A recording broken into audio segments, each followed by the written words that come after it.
अस्सलाम वालेकुम। ये क्विक वीडियो एक छोटे से मैसेज ब्रेकिंग न्यूज़ की शक्ल में ट्विटर पर डिसीजन डेस्क हेडक्वार्टर अमेरिका का ये ऐलान कर रहा है कि जो बाइडन ने अमेरिका के सदारती इंतखाब में कामयाबी हासिल कर ली है। किसी भी वक्त ये ब्रेकिंग न्यूज़ आपके सामने आने वाली है कि अमेरिका के 46वें सदर जो बाइडन मुंतखब हो गए हैं।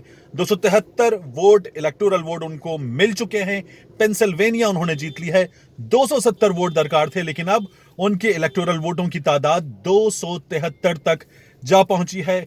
एक नया मरहला दरपेश होगा अमेरिका को जब डोनाल्ड ट्रंप इसको चैलेंज भी करेंगे, और उन्हें व्हाइट हाउस से निकालना एक आसान काम नहीं होगा।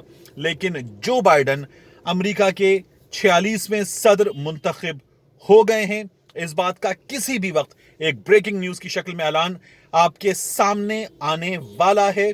और जो बाइडन की एक और वीडियो इस वक्त तमाम मुसलमान ममालिक में वायरल हो रही है, जिसमें वो एक हदीस नबी करीम सल्लल्लाहु अलैहि वसल्लम की पढ़ते सुनाई दे रहे हैं कि अगर आप बुराई देखें तो अपने हाथ से रोकें, हाथ से ना रोक सकें तो ज़बान से रोकें, ज़बान से ना रोक सकें तो उसे दिल में ज़रूर बुरा समझें। बहरहाल अमेरिका को एक नया सदर मुबारक, और अमेरिका जो कि ज़मीन पर एक सुपर पावर है, उस सुपर पावर से उसके दोस्त, उसके दुश्मन, उन सब के ताल्लुकात में बेहतरी आए इस नए सदर के साथ।